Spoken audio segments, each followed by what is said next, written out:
Something very interesting is happening in China. You can call it an assault on their education system, which it completely appears to be. You can call it a preemptive strike against the prevalent wokeism in the West, or you can call it the insecurity of the Chinese Communist Party. Now, we all know Xi Jinping has been on a spree when it comes to crack down on the big IPOs in his country, on the big companies, the big tech, as they like to call it in China. But something interesting came out earlier this week. The new notification from Beijing said that children under the age of 18 now can only spend 1 hour on Friday, Saturday, and Sunday each on 3 respective days of the weekend playing video games. Now, to an outsider, it might appear like a random encouragement of sorts, a random advice of sorts, if I might put it that way. That, oh, the government wants children not to spend too much time on the video games, or the government wants children to do this. As we see in India, the Prime Minister often mentions about the spirit of being healthy, physical activity, things like that. But it's not imposed. In China, things work differently. Now, Tencent, which is the biggest company in the world when it comes to online gaming, it's beyond Sony, it's beyond Google, beyond any of the Western companies we in India are very familiar with. Tencent is the biggest player in online gaming in the world, worth around $7.2 billion alone. But for them in China, now the challenge is to impose this diktat from the Beijing government. The children cannot play around this rule from Beijing. This is what's happening. So Tencent will be getting in some facial recognition features to ensure that children indeed spend 1 hour every day from Friday to Sunday on video games. Then there is also the question of the companies involved in online gaming. Now, what do you reckon would be the size of online gaming in the United States? 35, $37 billion. What do you reckon it's in China? Now, an average consumer of news would say, it's far less. China is still an emerging economy. People are still coming out of poverty. They're still discovering the entire Western phenomena of culture, pop culture, games, and things like that. Turns out, the online gaming industry in China is far, far bigger than that in the United States. Somewhere at a very conservative level, valued at somewhere around $42 to $45 billion. More than the United States anyway. So, of course, the ruling came, the companies took a hit on the stock market, as it happened with the private tutoring companies a while ago. So, now the Chinese are going for the entire education sector, starting with online gaming. Of course, online gaming is the very recent example. But a few weeks ago, they went for the private tutoring sector. Now, I wrote a piece about this. I'll put the link in the description. The CCP wants, you have to understand it as a holistic approach. We have to take the macro view here. What's really going on in China? China has a problem, a very simple problem. The Chinese think, rather the Beijing government thinks, they might get old, as in the country might get old before it gets rich. So by 2050, they might have a lot of old people in the economy who are not adding anything to the economy or not sustaining the economy as a young worker would. And that's what they're afraid of. Now, the reason for that is the Chinese for long had a one-child policy to curb the population control. Then they moved to a two-child policy, and now they're going for a three-child policy. They want people to have more kids. But the problem in China is the education is too expensive. And this is something which is similar to India. Ask anyone in the urban cities of Bangalore, Mumbai, Pune, Noida, for instance. They'll all say that education is a big parameter, or rather the affordability of education is a big parameter when parents think of having another kid, or perhaps the second or the third kid. Nevertheless, going back to China, education is a problem. It's not affordable. And what's not affordable about it? The tuitions. Because in China, you need tuitions to get into universities, you need tuition to get into higher courses, and getting into universities determines pretty much your entire future. If you get into a good university, well and good. If you do not, the prospects aren't that great. So what do parents do? Parents spend a lot of money, thousands and thousands of dollars on the tuition fees. They keep their own interests on the back burner. They keep the children's tuitions as the primary priority, spend money in it.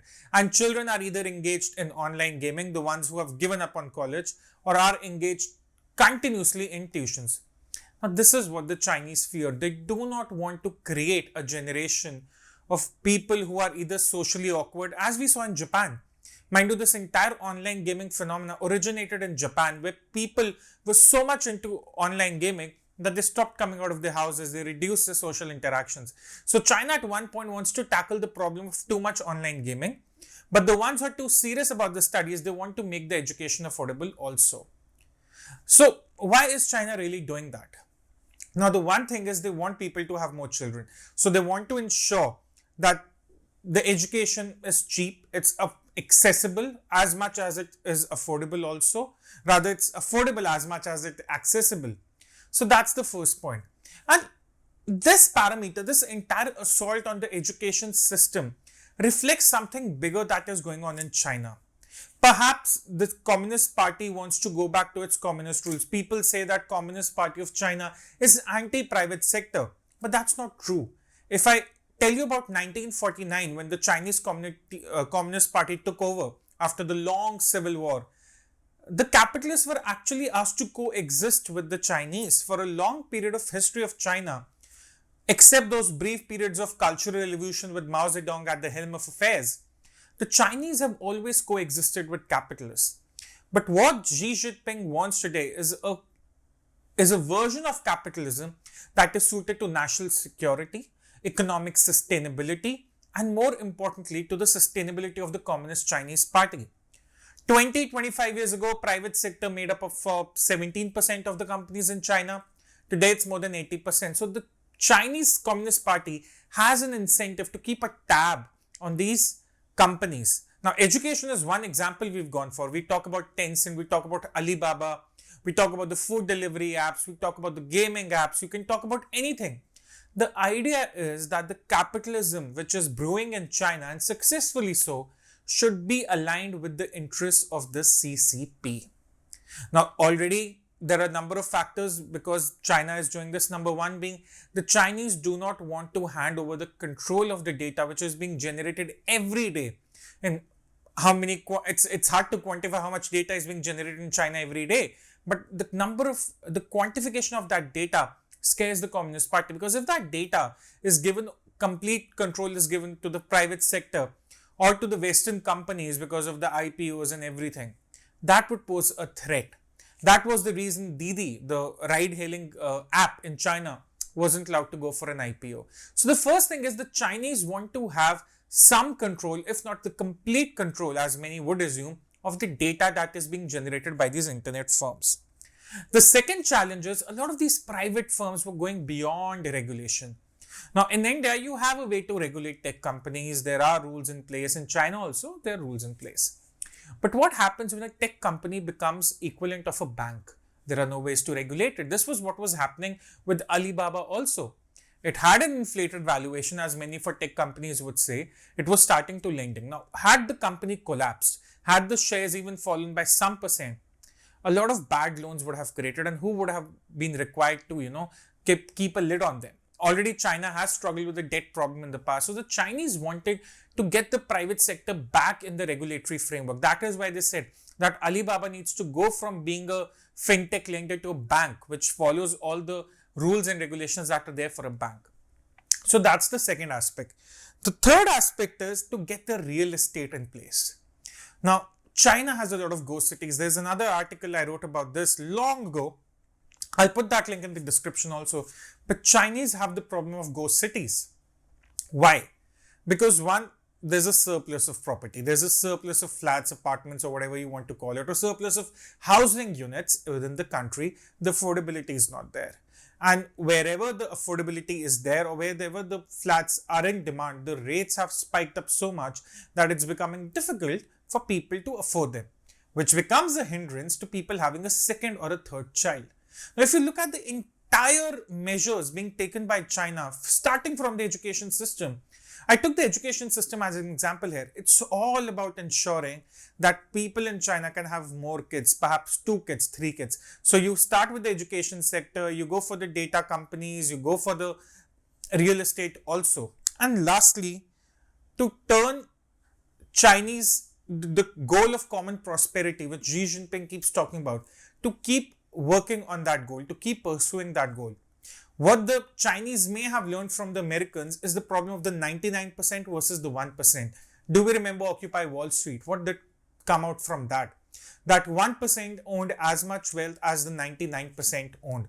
Now, that model might work in a democracy where you have two opposing parties with two opposing ideologies when it comes to capitalism. It cannot work in China. Because if capitalism is given a free hand in China, as Xi Jinping thinks, it could probably cause problems for the CCP in the long run, because people might revolt.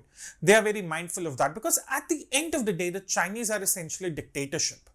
If you look at it, you might call it the communism, you might call it capitalism backed by socialism, you can call it anything. But at the end, they're a dictatorship. There are no elections. There are no freedom to voice your concerns against the government. So for them, the goal of common prosperity is very, very important. We looked at the education system as a reflection of what Chinese are doing overall, the retinkering they're doing to their economy, to their digital economy to begin with. But this is an indicator of how badly, how desperately the Chinese want people to have more kids, 2 or 3 kids, just to ensure that the country does not become old before it becomes rich. Thank you.